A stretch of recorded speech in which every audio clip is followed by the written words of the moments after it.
Lorsqu'on se lance dans l'entrepreneuriat, l'une des erreurs qu'on commet souvent, c'est de mettre l'argent en premier. Je vois ça tellement de fois, des personnes qui m'écrivent pour me dire: Aniel, je veux investir dans ce domaine, mais combien penses-tu que je vais pouvoir gagner? Erreur fatale, erreur fatale. Dans cette vidéo, je vais t'expliquer comment j'ai refusé une proposition de près de 100 000 € par an pour me lancer en freelance dans l'informatique.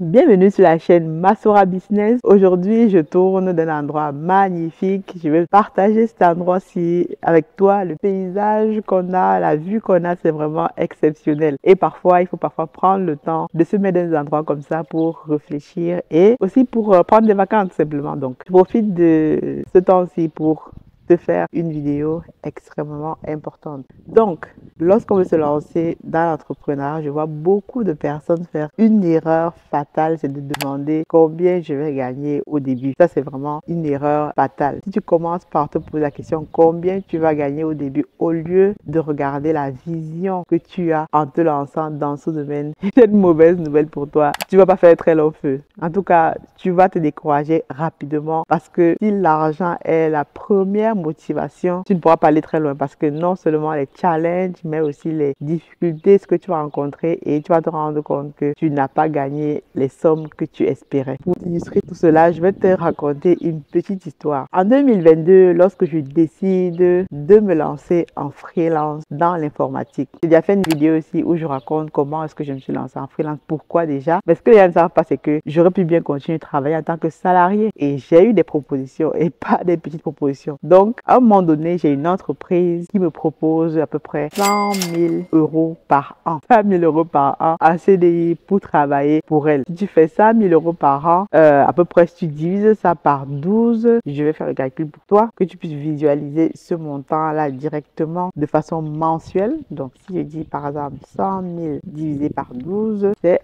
à peu près 8 000 € par mois. Et il y a des entreprises qui sont prêtes à payer pour 8 000 € par mois. Et moi, à ce moment-là, j'avais le choix. Est-ce que je décide de travailler avec cette entreprise ou alors je me lance tout simplement en freelance, c'est-à-dire je vais chercher mes propres clients, je fais ma propre facturation et je prends le risque, en fait, parce que lancer en freelance, c'est prendre le risque d'avoir des mois ou des jours où je ne travaille pas, je n'ai pas payé. Et en plus, cette entreprise qui me proposait de travailler pour elle, c'était dans le domaine mon domaine de prédilection, c'est-à-dire le spatial. Et moi, tout simplement, j'étais à 2 doigts de signer. Mais à un moment donné, je me suis posé la question: Aniel, tu as toujours voulu te lancer en freelance. Pourquoi tu vas signer un CDI, même si c'est très très bien payé, pour te mettre en gros, on va dire, en prison? Et donc, en y réfléchissant très bien, je me suis dit, c'est pas la bonne solution. Ce n'est pas la bonne solution, ce n'est pas ma vision, parce que le fait de me lancer en freelance me permettrait d'avoir plus de flexibilité, plus de liberté, plus voilà, d'avoir un levier qui me permettrait d'investir dans d'autres entreprises, et je ne parle même pas de tout ce qui va derrière, des impôts, de tout ce qui, voilà, de tous les leviers dont j'ai déjà expliqué sur cette chaîne. Pourquoi le fait de se mettre en freelance, d'être entrepreneur en gros, que ce soit dans l'informatique ou dans un autre domaine, est super intéressant. Et ce qui est intéressant, c'est que dans l'informatique, on a l'embarras du choix, parce que si je ne signe pas cette entreprise là, il y a tellement de demandes sur le marché que c'est un domaine où tu trouveras toujours du boulot. Et donc je te dis ça parce que je sais qu'il y a d'autres personnes qui à ma place m'auraient dit: ben Aniel, pourquoi tu n'as pas signé 100 000 €,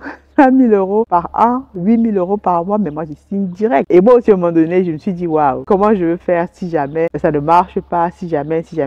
Bon, au final, j'ai suivi mon instinct, parce que généralement, il faut suivre son instinct. Et je me suis dit: Aniel, tu vas te lancer en freelance, tu vas faire ton expérience et au fur et à mesure, tu vas développer ton réseau de clientèle, etc. Et aujourd'hui, je suis très contente d'avoir pris cette décision. C'est la raison pour laquelle je te dis que quand je te lance dans le business, quand tu veux faire un projet, la première des choses à faire, ce n'est pas forcément de regarder combien tu vas gagner. Parce que moi, si j'avais regardé combien je devais gagner, j'aurais signé pour cette entreprise-là. Surtout que moi, quand je me lançais en freelance, j'avais 2 mois avec mon client. Pendant 2 mois, je ne t'ai pas payé. T'imagines? Pendant 2 mois, je ne t'ai pas payé. Parce que mon client me payait après, il y a une période de décalage de 2 mois. Et si j'avais dit, voilà, pendant 2 mois, je ne suis pas payé, comment je vais faire? Parce que aussi, j'avais pris mes dispositions en amont en me disant, si pendant 2 mois, je ne suis pas payé, comment est-ce que je vais vivre? C'est aussi la raison pour laquelle il est important d'avoir une épargne préparer son projet lorsque tu veux te lancer. Donc, en disant que l'argent, ce n'est pas la première chose que tu dois regarder quand tu te lances, c'est extrêmement important. Si je te prends un autre exemple ici, je te parle de l'entreprise Africa Food Industries dans laquelle nous investissons depuis 3 ans aujourd'hui avec mes partenaires et dont nous n'avons encore eu aucune espèce de dividende. Pourtant, nous investissons dans ce domaine-là parce que nous croyons que c'est un domaine révolutionnaire et surtout parce que nous avons une mission à accomplir. Nous savons que dans la pisciculture, en tout cas le poisson, dans un pays comme le Cameroun, ça représente près de 194 000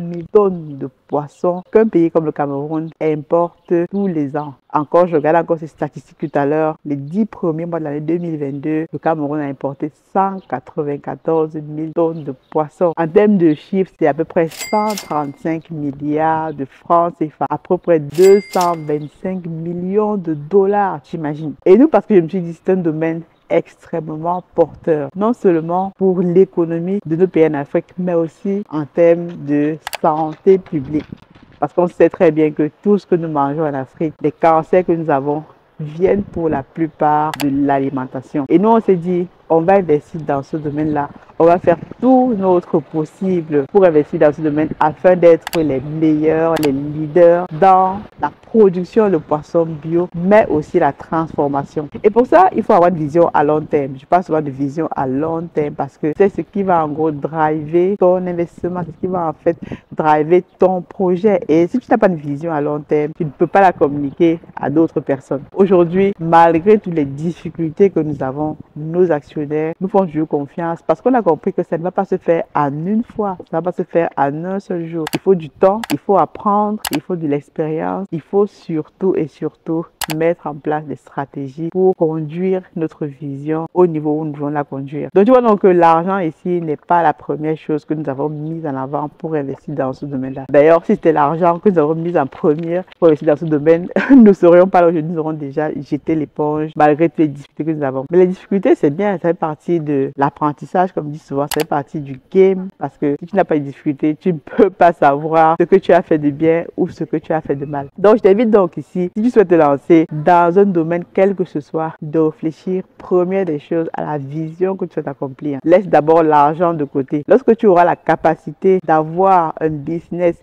qui touche un maximum de personnes, là l'argent va venir. Imagine qu'aujourd'hui nous réussissons à, ne serait-ce que sur les 194 000 tonnes de poissons importés, à produire ne serait-ce que 1000 tonnes. Et si nous mettons ensemble, produisons ne serait-ce que 2000, 3000. Donc ça va réduire cette balance commerciale et dans nos pays donc commenceront à aussi nous faire confiance parce qu'ils auront vu que c'est possible de faire autrement. Mais il n'est pas question de se dire oui, l'État ne fait rien, mais comment je vais faire? Non, comme disait l'ancien président John Fitzgerald Kennedy, ne te demande pas ce que l'État va faire pour toi, demande-toi ce que toi tu vas faire pour ton pays. Et c'est la raison pour laquelle nous continuons dans notre lancée. J'espère que cette vidéo a fait sens pour toi parce que trop de personnes m'écrivent souvent me disant Agnès, je veux me lancer dans la pisciculture notamment, mais combien penses-tu que je vais gagner?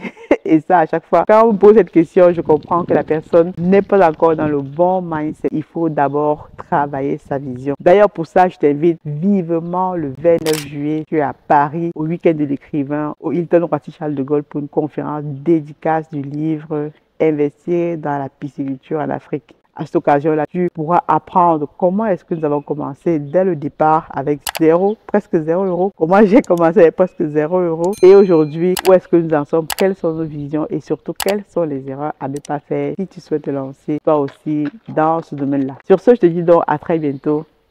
God bless.